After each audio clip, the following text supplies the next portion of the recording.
Samo kwaba Adom TV Badwam na ohwe no me wo Ganaherb Therapeutic womo ene de Ganabam ene Prostate Joy ene ne keka ho nso de aba womo eboa eni nyina ya pomodin FM ntimi wo Dr. Kojo Kuma ewo ha doga no peye mo ache na bibia aboko de Yankopon na don bibia aboko ye de nyame ase papa yentie Ganaherb herb edin won try na so kaya na me hu edin ye Ganaherb Therapeutics Ganaherb Therapeutics Gana na GANE it's Ganaherb Therapeutics, producers of Ganabam. Okay. Which is a household product. Sakwan ye different mo Ganabam for Ganabam for just any Ganabam buy. Yes, transfer prostate. Wo ho de. Hey, na me na ho fa bi say I would be so ba bi na obi TV de bi obi foforo bo. Mate. To ya na de no so asinche na obi ehu. Mate. Timpato yentie. Ono next Ganabam beba. Ne no pay me come on here tie. Won kan tete na ye nananom mo anase ye papa no mu nim se ayaresa bia no mo na endorse. Okay. There was something they were doing to protect themselves from on sudden sickness. Because Babani said, oh, Hana say you're born a joy. So there was a secret, there was something they were practicing. We want to say Bushabia, they almost war, Kukoki Twebia, at least ya can't buy back community fra. Won't yari cry, I say every day was saying they would to me. So the thing is, what were they doing? Yet another who said, when you put there is something and Yamidi actually put etimi eboa nipeduane mane timi ejina yare ano anase se ba ne se yare bo nipeduane pofuma etimi eku etia yare no enti wan ma ya nipeduane bible efi yare ho na se ba ne se yare ne kra etimi abo nipeduane ma enche se sa yare no ebe fi nipeduane mo na sa de ne friend the immune system enti so our forefathers knew about the immune system a very long time. And ahabaya wo no mo keka bom no, it was not just by chance. I do my experimenting for years. Enti omo kabo mo sana when they are drinking it say omo immunity no ejina so enti no mo tiring enyare enye na yesi elibia ba so yare den adoso bebre na enda kra no ayare sabia adoso no you can testify to the fact say sometimes no be kono in fact you cannot afford the bills treatment very very expensive, medications near very very expensive. Enti yatena say who say no, the best way you bet me aboa nipa and as you make me about asamai to save money, and also secondly to protect or make me about by every year is to go back to the which is the immune system. Now your researchers will say there were certain plants they were using. Have been to say which is momodica carantia. Have been about who they were very very particular about these plants. Now Sanya no nyamiadum the product I friend say 500 weight and then the latest product on the market weight SAV 500 no Sanya nyani bedding your friend momodica carantia. Now in that momodica carantia no you are trained in your be and I say habandru momodica mu ba ko ye momodicine. Yes, how momo carry be time momo carry. Now, per research no yama who say senior na use for somebody bomb who by every year who do say omudi boost immune system no. You who say by research you say immunomodulator. In other words no, so immune system no won kwa mo na body pe no by say e ba forma etimi ekenya no koso. E ma na say gina na so. In some modika no, some modicine no e was SAV 500 be mo. Into won't save 500 no. Who peja immune system.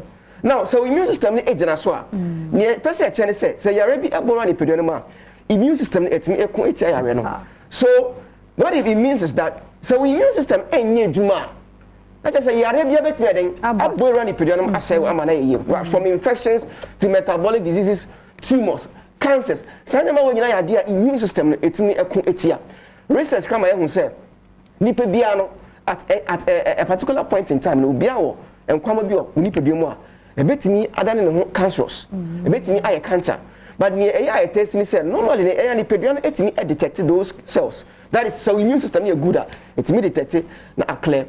But here in the case in these modern times no we are exposed to so many of these things that ebetimi cause cancer light radiations exposure to sunlight ye free radicals are air dorsum our system no mu ni nyina no expose you to cancers enu ntina ye the SAV safe 500 e the ababonte se so won pesa wo be yare ana se won yare na da wo so pesa etu ntem dia hu be hia se wo be kenya immune system no so wutumi kenya immune system na yare no be den e betimi efiri so ntem there are times if edru a wo fa e di etu yare ase no edru no hia immune system no when the immune system is working properly we fail draw and just say you're in a free system. So the immune system is very, very key to healing. I am very, very key. Just say immune system juma oba a bad day so benya candida yeast infection recurrent maybe every now and then onya we treat here our antibiotics our antifungal so enko. What is the secret?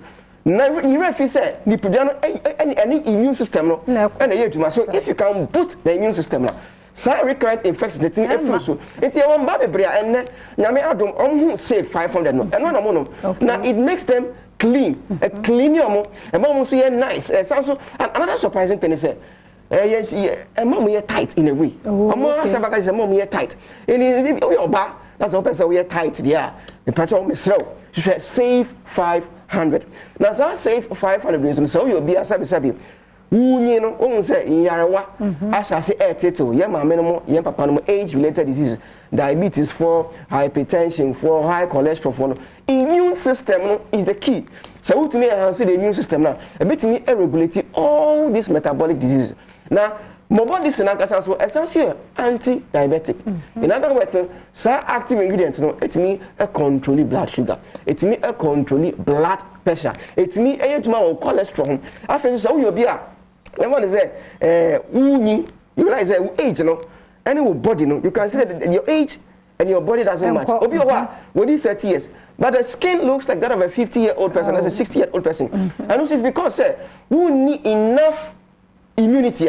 It may mop out free radicals from the system. So what we are saying is, see, I say, open, wapumuding, say, a basic year padia, and you save 500 and you save 500. Now, it is available everywhere. The bia you ton a draw piano, obenya you draw save 500 Libyan. Ato say a license chemical store, say a health shop, say a pharmacy, you save 500 no. Ewo ho. Nti no be bia wo bia no so pay do na obetimi den ape bia den ato betimi ahwe bi ato so wonya so a obetimi afre me the contact no mu hu na contact to very soon. Say ana tie. Save no S A and V E and save 500. Now, I don't see a banner. Mean to me, and cunning, and mean to me, and boning in our so, and because I'm running a mamma, and running is so.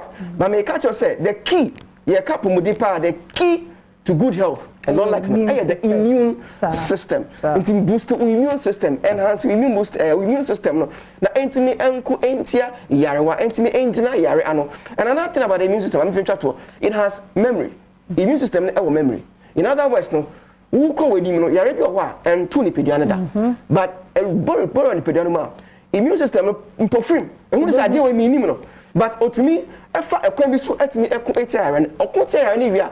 Nothing what the message be or the information be up to nipidiana. So maybe the next time was I could share arena or bet me. I won't act me than in terms of me. That is what we need to do to ourselves. I will say enhancing our immune system. That is the key to long life. That is the key to good health. So, as council agent about the immune system. The part of it is say 500 no and nunti and amenam. Now, my mom say, Ganaherb also, and the medical boss for a deep heat balm. Deep heat balm. And I'm Ganaherb and I'm Ganaherb Ganaherb no ebeba nti Ganaherb so anya na so dey twi and now you bema so na prostate hawa me say e do back up e prostate joy prostate support the best prostate support all the combine all the can save 500 in fact you are good to go there's also Ganaherb capsules bema obese boje different person here bema for energy and vitality a Ganaherb capsules the numbers no 0244 72 7028 0244 727028 and 0244 75 4380 0244 75 4380 and I bet me so after 0276 81 4884 0276 81 4884. Yada say Dr. Kwejokuma na enano pen so oni abedi nkoma afa save 500 ho no Ganaherb Therapeutics for ena eba hai a oni edi enkomo no Badwam na ugu social wa Adom TV na Maminda Kingdom Home Estate for ase na Kingdom Home Estate de Mr. Ye bia yesi dada yesi efie no nkania ensio akwan ni nyina yayi ne kama ewo ho CCTV cameras nso ewo ho utime drive ekwo ho ba bia ye save environment nso ye kama if you say oh per Kingdom Home Real Estate for no ebia one more ewo abri botanical gardens ho Boti Falls Safari Valley Resort ho one more SI Eben Tetekwashi Hospital ho ya sa environment yi ana say area se mabobo so e wa fa hono mu da wonim se de hono mo etie na woda chi fie hono wa kwa tono de a na wo anisuade hunu se wasomo adwo woni langas bia dan ye sidada nti bibia hihemu na kwa so kama utumi tia 50 to 70% na fe 2 years nso ya spread the aka no e de amma wo mo dwene obia ho nti tia 50 ana 70% to hono mu a 2 years ni spread it kano dia mana for atua no kakra fra wo mo 0559 761 144 0559 761 144 na won the Kingdom Home Real Estate edi eye enkomo na me kan we obi e pedan obi e pefie obi e pasase young guy your person awasi so nyame adom adwuma okay nti wo next move no be say minya asase bia meto ana minya fie bia meto eno ene habitat fair ya ye de hihye soe habitat fair de unim say ya ye ache the habitat fair 2023